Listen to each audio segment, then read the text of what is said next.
is now held captive by her enemies and is in subjection to those who do not know God.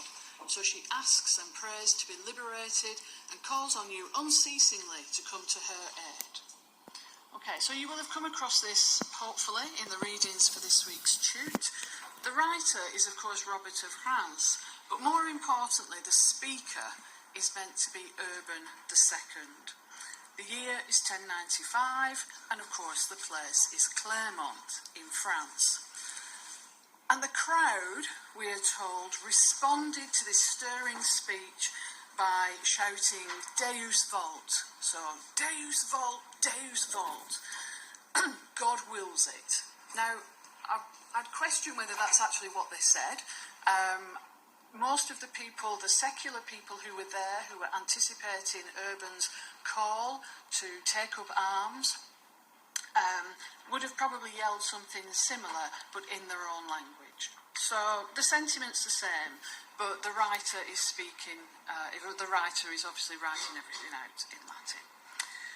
In this speech, it appears that Urban is fusing two very potent ideals that were apparent in 11th century Christendom. So the first one is pilgrimage to Jerusalem, a very popular event. Christians often went on pilgrimages. It might just have been to a local shrine.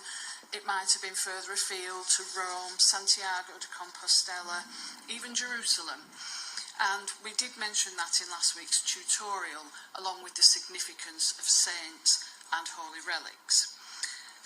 So we've got these two ideas, pilgrimage, and the second ideal is holy war against infidels or unbelievers, and in this case it's the Muslims. So what Urban's doing, it's not new, but he's drawing on ideas that already existed. This notion that war can be penitential, and it comes from the Gregorian reforms of the 1070s and the 1080s that I mentioned last week. So we've got this melding of pilgrimage traditions with notions of devotional penance and also pious violence.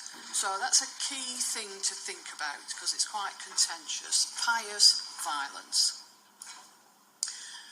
What Urban does in this speech is he underscores several elements. So we've got other Christians need help. They're being attacked by terrible people. He outlines what the Seljuk Turks have done. God wants this crusade. Fighting the infidel is a good thing, and it's a righteous act. And he makes some offers, compelling offers of rewards for those who participate. So if Urban's proposing a penitential war, think indulgence, remission of sins, and the concept's not new, where does it come from? And to answer that, we have to go back to the foundations for the justifications of war within a Christian environment. And so we need to go back to the early church fathers and think about the concepts of holy war and just war. So the early church fathers, they didn't agree on everything, but overall they really sort of took a pacifist point of view. So in the 3rd century, Origen he'd said biblical violence was allegorical. We weren't to understand it in a literal sense, and he's